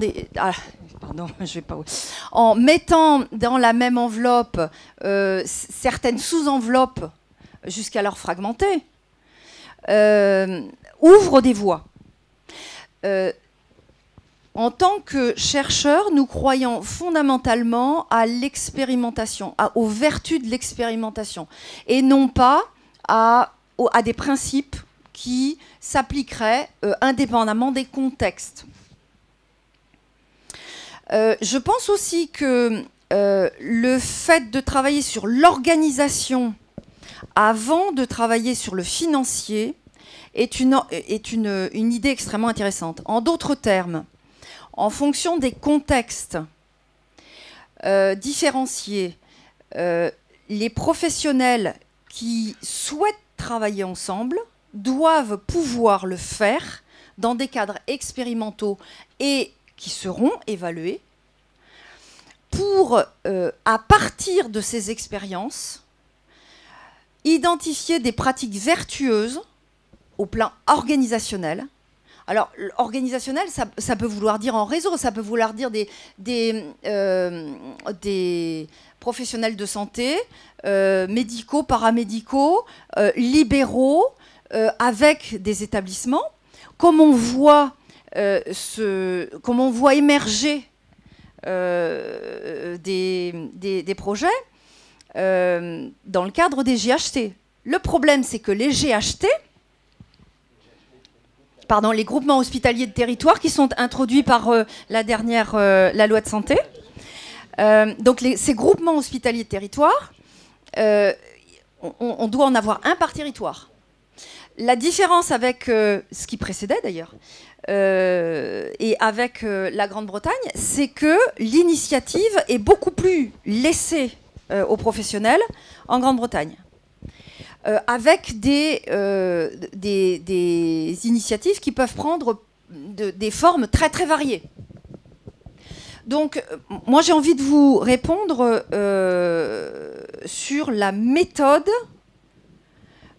sachant que la tarification au parcours, qui est également l'objet d'expérimentation, en tant que tel, ne résoudra pas tout. C'est-à-dire que le fait d'aborder les choses sous l'angle du financier ne me semble pas la bonne voie. Voilà, Monsieur le Président, des éléments de réponse. On va prendre, je crois qu'il y a 3 questions identifiées, 4 même, 5 alors. Et donc on va les prendre parce qu'il nous reste un quart d'heure. Donc allez-y. Et si vous pouvez faire court, je vais être court. Le questionnaire et le questionneur et le répondant. Je me présente, Robert Drono, de la Confédération syndicale des familles. Et j'interviens dans le sens que nous sommes une équipe de l'association et que nous, on voit à travers notre association tout ce qui se passe, toute la détérioration du système de santé en France, due notamment à l'accès aux soins qui se détériore, d'une part, et ce qui se traduit aussi que tous les remboursements, autrefois, ou une grande majorité des remboursements à la création de la sécurité sociale étaient remboursés par la Sécu, voire les mutuelles, mais la part des mutuelles va en grossissant. Et nous pensons que la couverture mutuelle est beaucoup moins solidaire que la couverture sécurité sociale.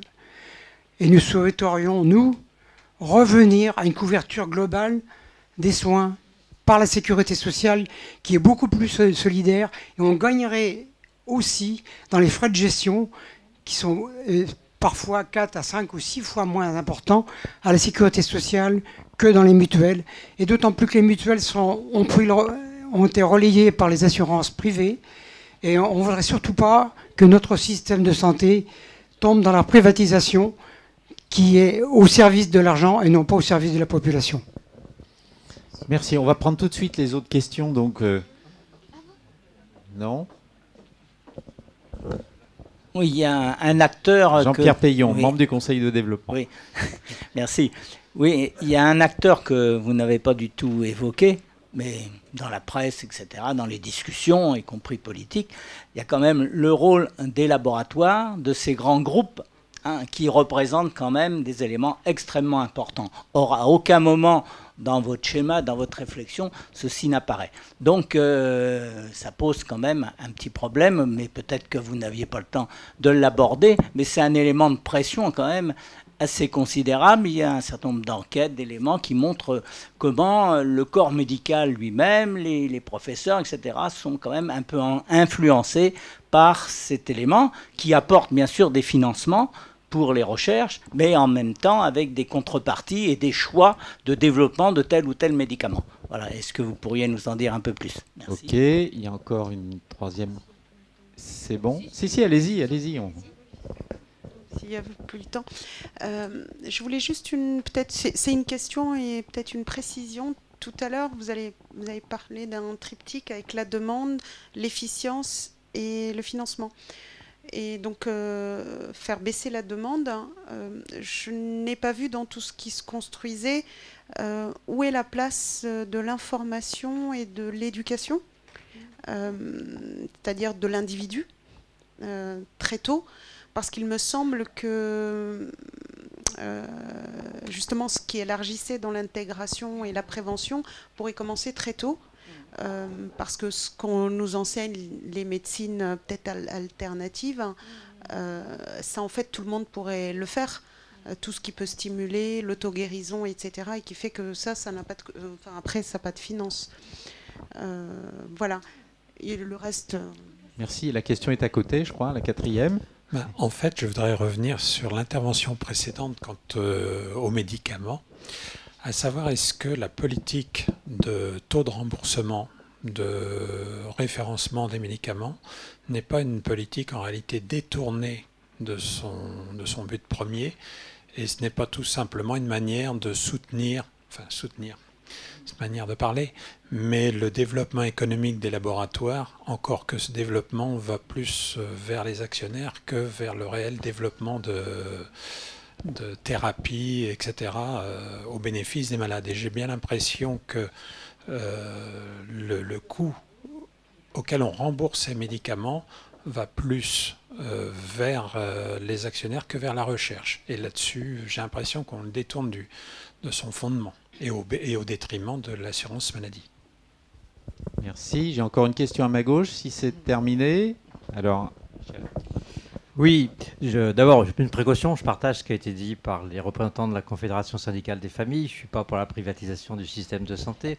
Ceci dit, il y a un point qui m'a gêné, je souhaiterais que vous précisiez très rapidement.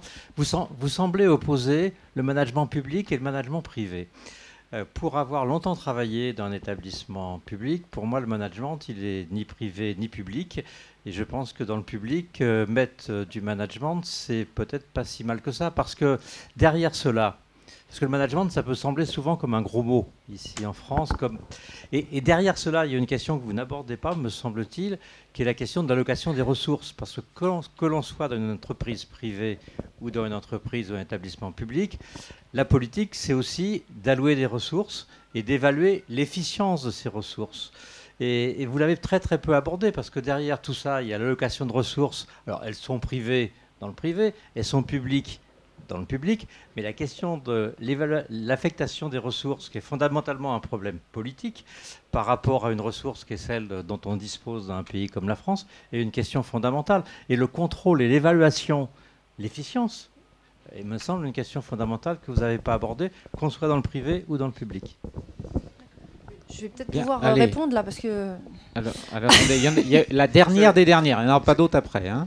C'est vraiment une question vous faites très court. Ah, c'est même pas une question, c'est en plus une réponse. Moi, je crois que quand on parle de mutuelles, j'aimerais bien, malgré tout, qu'on fasse une différence entre les mutuelles et les complémentaires santé avec des assurances, je dirais, à but lucratif. Je crois que c'est quand même important à dire.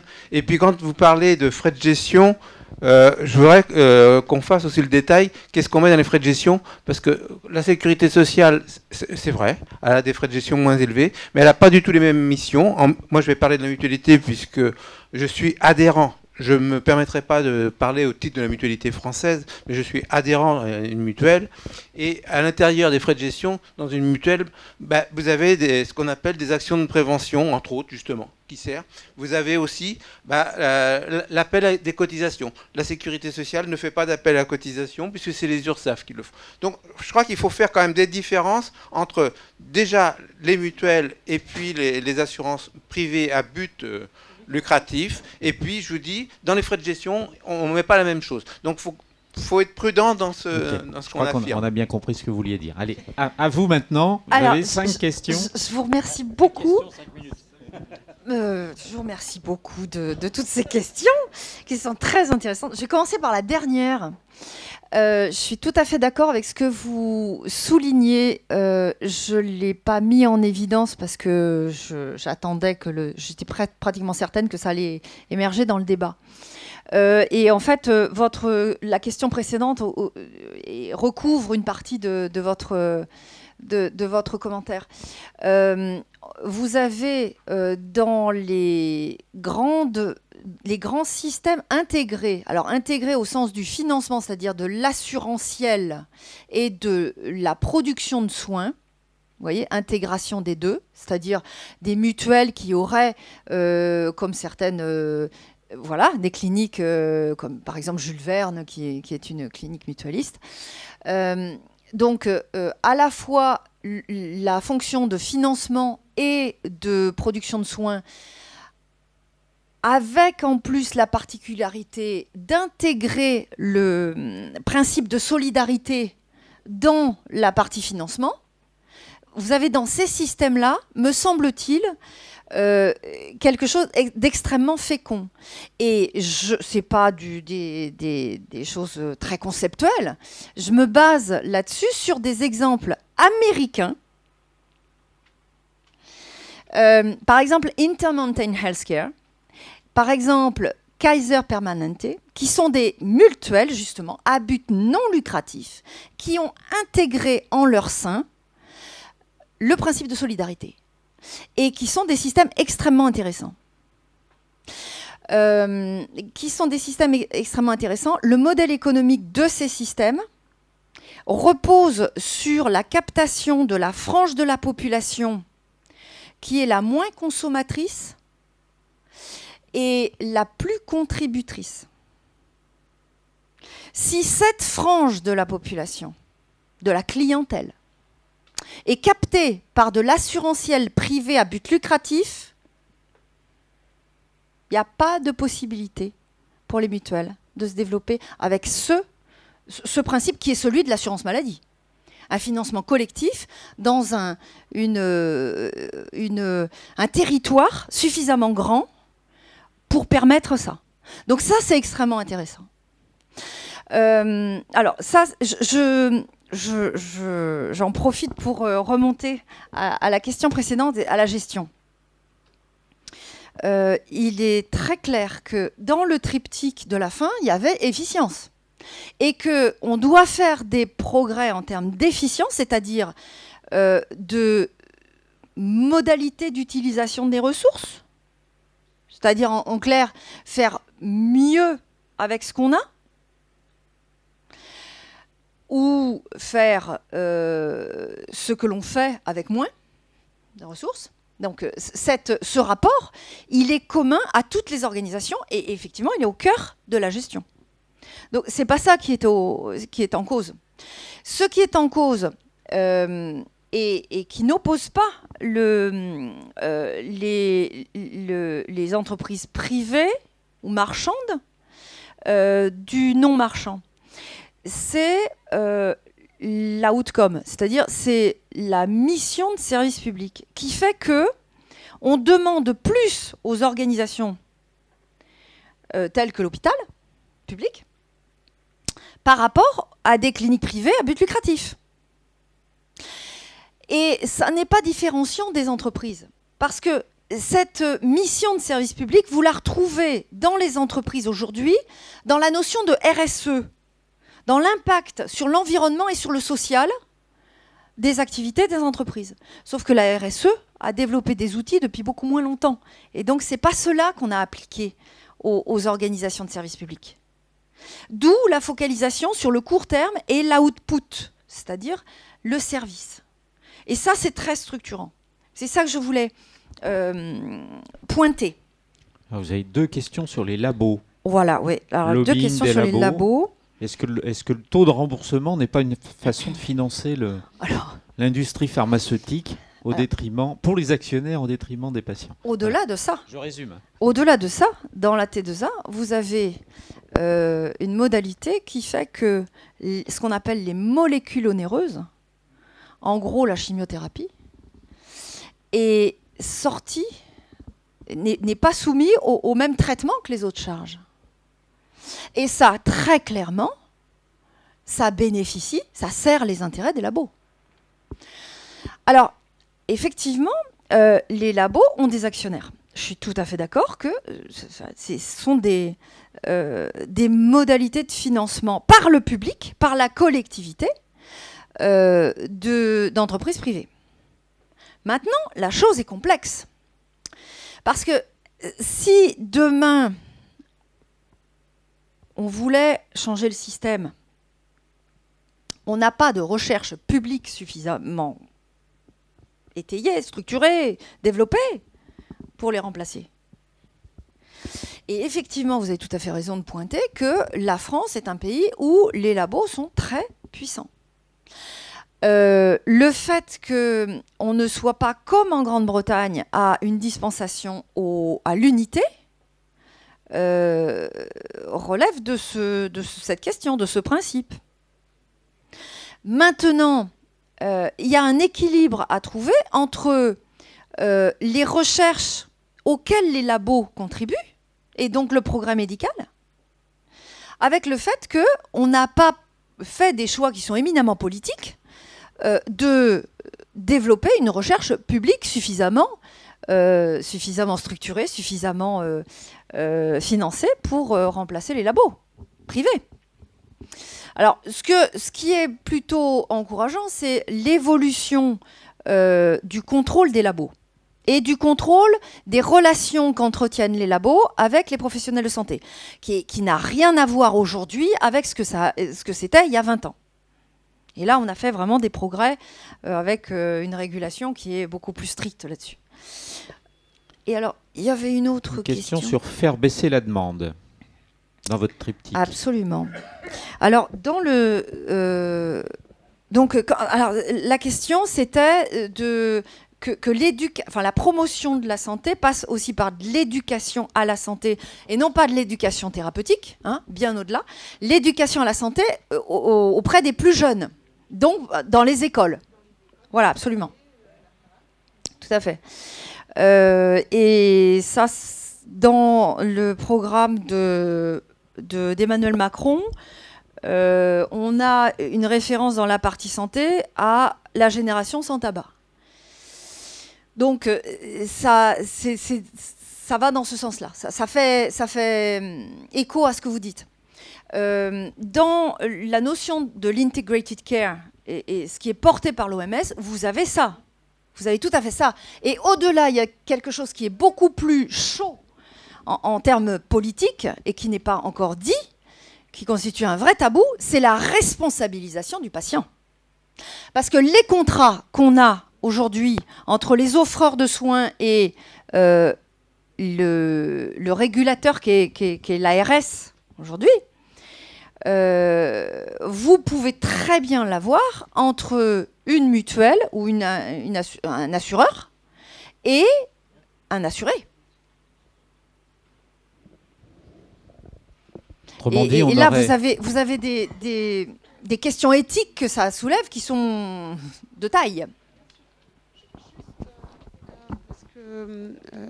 Donc vous dites qu'au niveau de ce que vous avez dit de l'OMS, c'est intégré dedans. En fait, pourquoi je vous dis ça? Parce que moi, ça fait 12 ans que je travaille sur les processus d'épuisement et la prévention. Et donc j'ai créé, il y a 1 an et demi, un centre de prévention de l'épuisement, donc premier en France, qui est ici à Rezé, où je croise justement d'autres choses qu'on ne trouve pas et qui passent par l'éducation. Et je me dis, si ça, et ça marche, et si ça, on le faisait beaucoup plus tôt, c'est-à-dire qu'on apprenait aux gens comment ça se passait, comment éviter, comment respirer, enfin, il y a plein de choses. J'avais vu, en fait, c'est pour ça aussi que j'étais venue, parce qu'il me semblait qu'on allait parler peut-être des médecines alternatives où on fait des choses plus... Et du coup, j'ai pas vu, et ça me rassure si vous me dites que déjà l'OMS en parle, sur l'éducation... Merci. C'est justement la porte ouverte à ces médecines complémentaires, enfin on les appelle comme on veut, et qui ont fait leurs preuves, absolument. Mais aujourd'hui, dans le système actuel, il n'y a pas d'incitation à développer ça. Le modèle vers lequel on va est une porte ouverte à ces médecines, enfin à ces pratiques complémentaires. C'est d'ailleurs ce qui fait on a effectivement le sujet n'est pas venu aujourd'hui, mais je pense qu'on reverra Madame Angélé Algan et peut-être on pourra venir sur ces questions-là.